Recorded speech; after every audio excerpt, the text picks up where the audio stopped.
Welcome everybody to Frank Analysis. I'm your host Franco. The Green Party of Alaska is not aligning itself with the nationally nominated Green Party nominee, Howie Hawkins.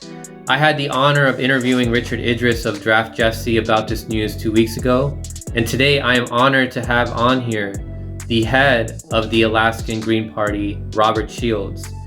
He's going to elaborate more on this process to get Jesse Ventura on the ballot. Welcome to Frank Analysis, Robert Shields. How are you doing today? Thank you, Franco. Thanks for having me. The days are growing short here. We've gotten our 7 minutes a day, so we gain and lose 7 minutes a day. That's it's an important analogy because it's how fast life shifts, and we see that on a daily basis. You know, down closer towards the equator, people think it's just everything stays the same all the time. And we know nothing but extremes. So we're used to this, and we're used to this rapid change. And I think this is our opportunity to shine and show the rest of the world how we can thrive. Right. So you had some news that you wanted to let us know. You managed to get into contact with a very special person. Well, yes, this has all been about discussions with Jesse Ventura. And all I can say at this moment is that he reached out to the Draft Jesse campaign this morning, and they are talking about next steps moving forward. Hopefully we'll have more solid news about how that happens, when that happens, and we'll definitely let you know. But this has been for me, this has been a campaign for just a couple of months.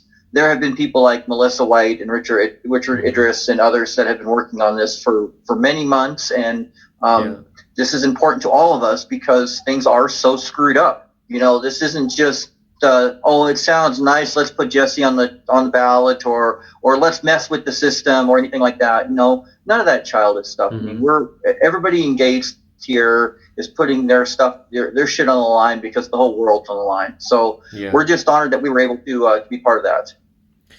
So can you very briefly tell the audience who doesn't know who Jesse is, who he is, and what his major life accomplishments are that highlight him as a leader? Well, I'll tell you what, there's go to the draftjesse.com website, and that'll give you a full tons and tons of data and information on his background and stuff. But the highlights are he's a Navy SEAL. So that puts him one of the first, right there in front of the other two candidates as an actual military leader. And right now we need that kind of experience, and we're not getting it from either one of the candidates.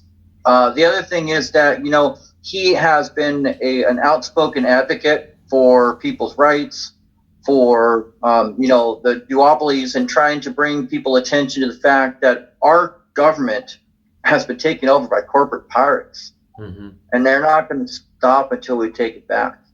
And so Jesse's also been a movie star. He's actually got political experience both as a mayor and a governor of Minnesota, and he's got a huge following, not for his fame or anything, but because people believe that we need real change, and that's only going to happen from outside the system.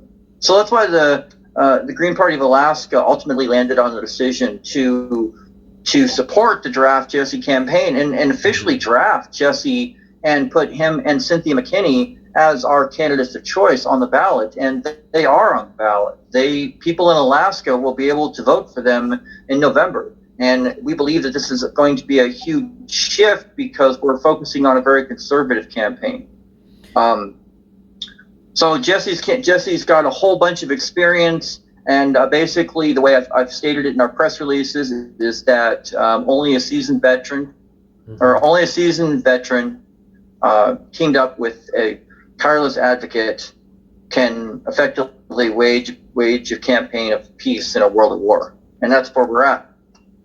Yeah, and not only that, but I think his honesty and his charisma as an individual. He has a very strong personality that draws a lot of attention to him, that gives him a lot of potential to garner a lot of support in these desperate times that the two major candidates right now are not offering. So I want to ask you what was that? I want to tell you one of the biggest things that attracts me to him as a candidate and as a politician is the fact that he ain't trying to win your vote. He's telling you what he thinks. He's sharing his honest opinions, and that's what he wants from you too. And this is a process where we work together, and he recognizes Jesse getting into office isn't going to fix everything. It's going to mean a lot of hard work for all of us. Right. But the fact is it gives us a chance to actually change things. And he's just honest, and that's not something that we get from politicians. Yeah, especially recently with that very cringy moment of Joe Biden playing that Despacito song to people in Florida to try to pander to people in Florida rather than to offer them policies that are going to benefit their lives. I found that very insulting, but Jesse Ventura doesn't do anything like that. Like you said, he just tells you what he believes, and if you are with him, you're with him. If you're not, then oh well. No, and if you're not, he'll discuss it with you to a point if you've got some rational arguments to make. I mean, he'll listen. It's not like you just screw everything. Right. But the fact is that he is the only candidate amongst all of the candidates, red, blue, green, and the other, that can actually bridge the gap between the left and the right. I'm very concerned that if Biden wins, the Trumpites are going to go to war, and if Trump wins, the Biden supporters are going to go to war, and that's not going to be good for any of us because it's going to spill into a world war. And we just, right now, with everything else, it just like be lighting a powder keg. We need a leader who can de-escalate this situation, who can bring the parties together, who can bring the people together. Mm-hmm. And that's what I think Ventura will do, and that's what we advocated for in Alaska, and that's part of the reason he got on the ballot. So why did the Green Party of Alaska choose to have Jesse Ventura on the ballot instead of the nationally nominated Howie Hawkins? Well, as I've also mentioned before, and I'll say it again, the reason that Howie Hawkins is not on the ballot in Alaska is because of the behavior of the Howie Hawkins campaign. We're a small group. There's only 3 officers in a state of under a million. We've got about nearly 1,600 registered Greens. And with everything going on with the corruption, the convention, everything, all we simply wanted to do was put it to a vote of our larger members. And they would not allow that to happen. They fought us. Then they got really scandalous about it. They did some underhanding things that's probably going to come out in an FEC complaint. But the fact is that they tried to bully us into pushing their nomination when we had the right to have a choice. And that's all we wanted. Just wanted to give the choice to the people of whether they wanted Hawkins, whether they wanted to follow Rhode Island's example of not doing anything, or if they wanted to stick with our original recommendations of Sednem. Now, we had to, as the convention had gone past, we basically had the choice of either doing what Rhode Island did or nominating Hawkins. And all we wanted to do was put that to a vote of our registered members, and they fought us on that. They claimed to have a database, and then they turned around and used it against us. They took registered Democrats, convinced them to change green just so they could participate and complain about what we were doing, and then slander us. It was really nasty, and then as we've learned, that's not unique to Alaska. That the Hawkins campaign has done this to other people, and this is indicative of the whole U.S. debacle. And so, like I said, we never had any intentions, nor ever made any intentions, not to keep him off the ballot. We simply asked for the opportunity and expressed our rights to be able to put a vote to the people of our state. That vote went out. Jesse Ventura came back as the popular candidate. There you go. That's how democracy works. Exactly. Yeah. So what was the process like to get Jesse on the ballot? Did you have to seek approval from any of the higher ups, or is this more of a protest against the chosen candidate by the National Green Party? Well, as we were doing some research into the legal parameters of what we could and couldn't do and how all this stuff worked, and we are exploring the Eisenhower draft process. Basically, Alaska is a unique state where the candidates aren't required to fill out any paperwork, and we just basically had to provide their names, and basically we put it to a vote and filled out the paperwork. It was 1 page. Cynthia McKinney actually sent us the information for and the pictures. So, and I've got a meeting with her on Friday. So we're in semi-regular communication with our candidates or our draft candidates. So we're working through this process, and I know there's 45, 46 days left to go, but it's always this 2020 is nothing but full of surprises. And we're hoping that this is going to be a big surprise to a lot of people in a very good way, and hopefully allow us to enter 2021 with a sense of hope. Have you reached out to Green Party representatives in other states to try to get them to follow along with what you guys have done? Well, we've been in communication with other Green Party states. The Draft Jesse campaign is largely focused on that and trying to get him in write-in status in other ballot or in other states. Right now, there's a big push in California because California is kind of like Alaska in the fact that he doesn't have to sign any paperwork. In other states, we have to have his signature. So we're trying to work on that while we build up our electoral pool. But basically, it's just a matter of getting him out there, and if we can get him in a debate with Biden and Trump, then I think that'll cement our success. Yeah. But that's a big if right now. So we're playing some of our cards close to the vest, and trying to put forth a strategy that, regardless of whoever wins in November, that ultimately it will be the people of America and the people of the world that will win. So as of today, we have less than 48 days. It's about 45, 46 around that range until the national presidential election. How do you plan on increasing your outreach to let more people know that they can vote for Jesse Ventura as president this November instead of the other two major candidates? Well, essentially, the plan moving forward is to try to get him into a debate. There's some discussions going on about that, and when we get those ironed out, I'm sure everybody will hear about that. We're working on additional. We're all out there pushing as much as we can on social media and stuff, and then I'm doing what I can to take advantage of opportunities like what you're giving me here to spread the news. We knew that the mainstream media wasn't going to give us the time of day. And although I've repeatedly reached out to local media sources and stuff, it's nothing but a blank wall. And it's fine. We knew it. But this is why the 2020 season has leveled the playing field. And that's also one of the other reasons that we felt that this was the time to make this move.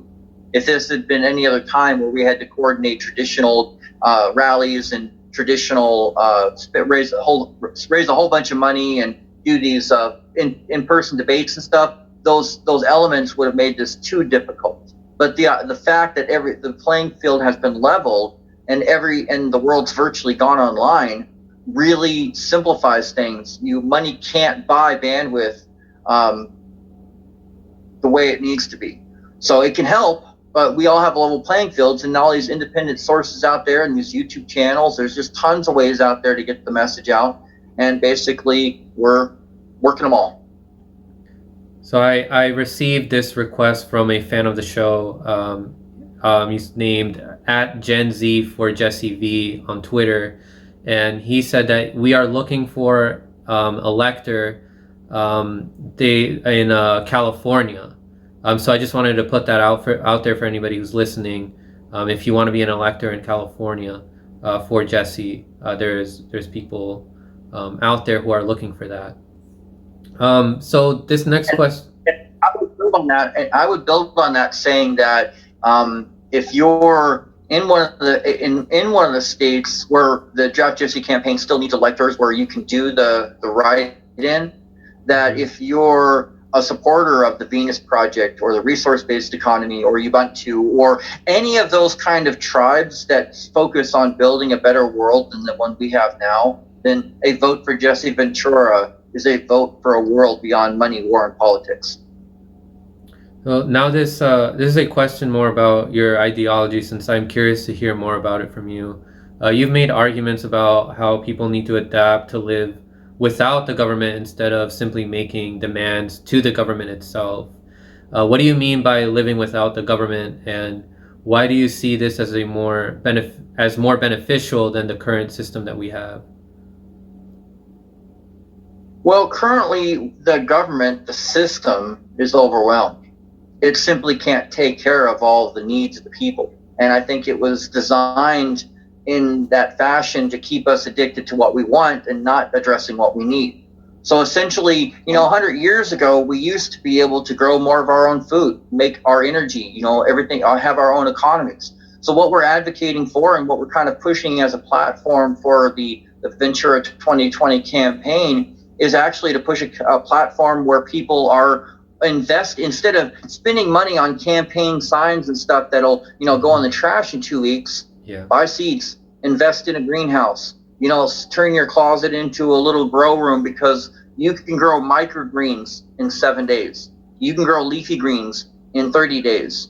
And we're very concerned about people being able to feed themselves and their families, and production is the only way to do that. So it's more of getting people back to production and freeing them from the economic slavery. So this is our plan is kind of a Robin Hooding strategy of when you're teach people to grow their own food, you're kind of stealing money from Monsanto. You teach people to make their own energy, you're stealing money from Exxon. And when you're, teaching people to turn their trash into their own home-based businesses, then you're stealing labor from Walmart. All of these things return to the people the power to produce things for themselves. And this basically encourages local trade, it encourages local living economies. It's part of how we move back to living with the earth instead of just on her. And I think that for the multitude of reasons that this strategy works is proven. The methodologies are out there. There's the steps are out there. But most importantly, that not relying on someone is the best way to actually have a healthy relationship with them. And this goes to individuals as well as our government and stuff. When the government realizes we don't need them, when we are mature and responsible enough to take care of ourselves and each other, then we can have leaner governments, lower taxes, and still make sure everybody's needs gets met. Government should be worrying about making sure everybody gets what they want. They should be only focused on making sure everybody gets what they need and gets equal access to it. And that's what we're kind of focusing on. So showing people these things of economic freedom, we believe, is the best way to restore the balance between where we can be and where we are now. Yeah, I agree. The government is only offering incremental solutions to our emergency problems right now. And a lot of them are offering a lot of solutions of like transitioning to all these renewable energies, which only is implying to continue business as usual. Like there's going to be capitalists involved in trying to profit off of these renewable energy sources.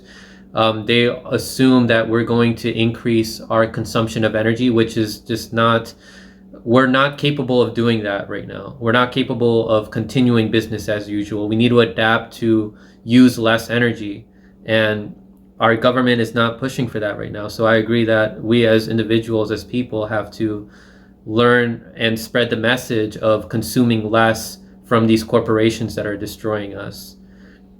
And the thing is, there are resources out there. There's money out there for community solar projects, for community food projects, and these aren't charities. They're businesses that that are investing in things like vertical farms, where you can grow a ton of food every other day, in the middle of an urban environment on what used to be a parking garage.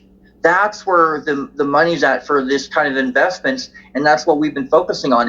And that's where we feel that that Jesse would be most supportive, is driving these private equity investments into green and sustainable businesses and companies that provide these opportunities for local living economies that are locally owned.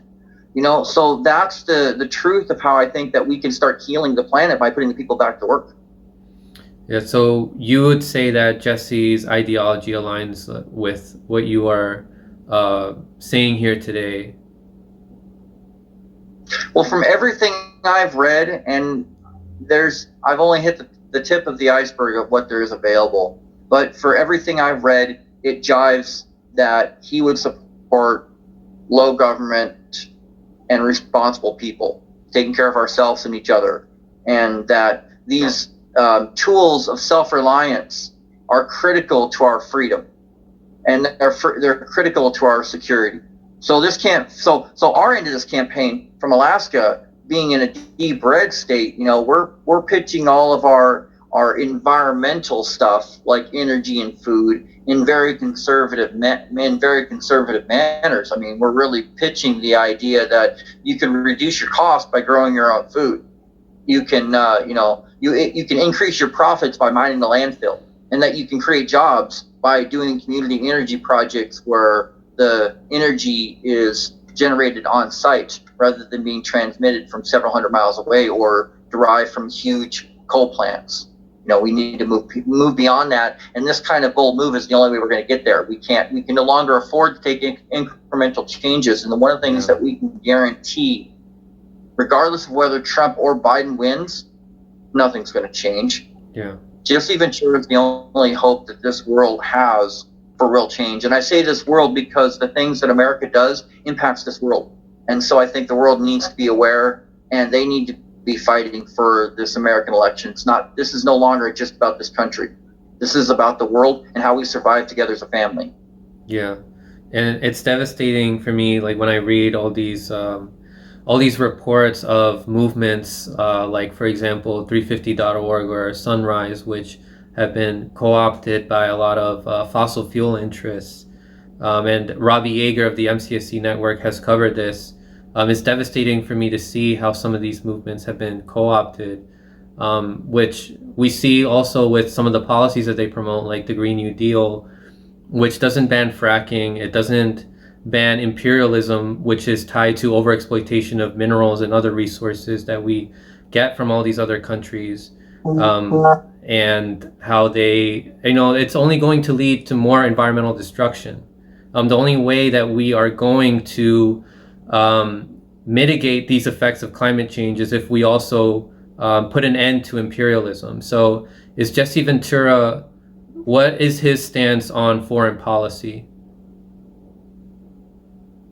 I'd have to refer you to the Draft Jesse website for literature on his site.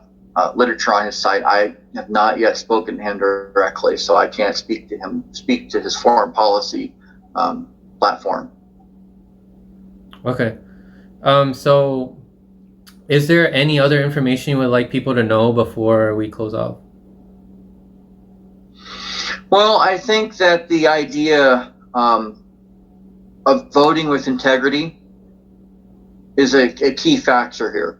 Now, in Alaska, the Green Party has been decimated because of the fears of Democrats, and they're doing it, and they're still doing that again. And you just spoke of, and into this imperialism. There was an article that came out just the other day that I guess all the major environmental organizations are telling people not to vote for the Green Party, and and that kind of behavior it's beyond disgusting. Mm-hmm. We've experienced it here, and that's why the whole Robin Hood thing is that they're not going to let us be freed, and we're just going to have to take it back. I mean, it's very clear at this point that our government has been taken over by corporate pirates, and we either die or take it back.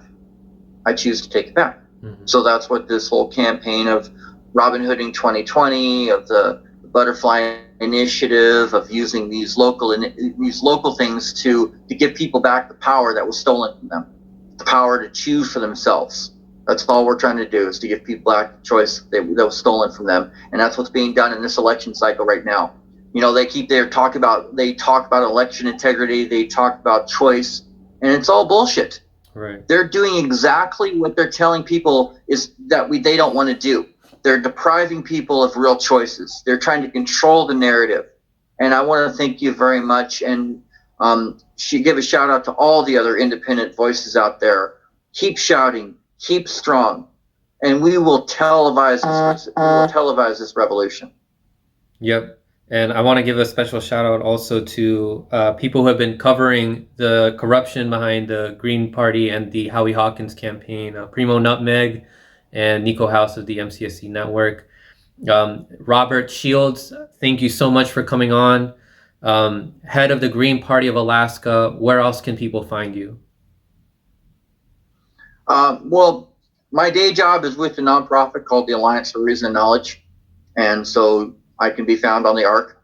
And my contact information is pretty pretty easy out there. I've got several Facebook pages, all about food, energy, zero waste, permaculture. So I'm not hard to find if people want information and if people want to learn more. But for this particular audience, I would really encourage people to go to thedraftjesse.com and to learn about Jesse Ventura, to learn what kind of man he is, because that's the kind of leader we need, and that's not the choice that we're currently given. Robert Shields, thank you again so much for coming on. Thanks for your time, sir. We'll talk again soon.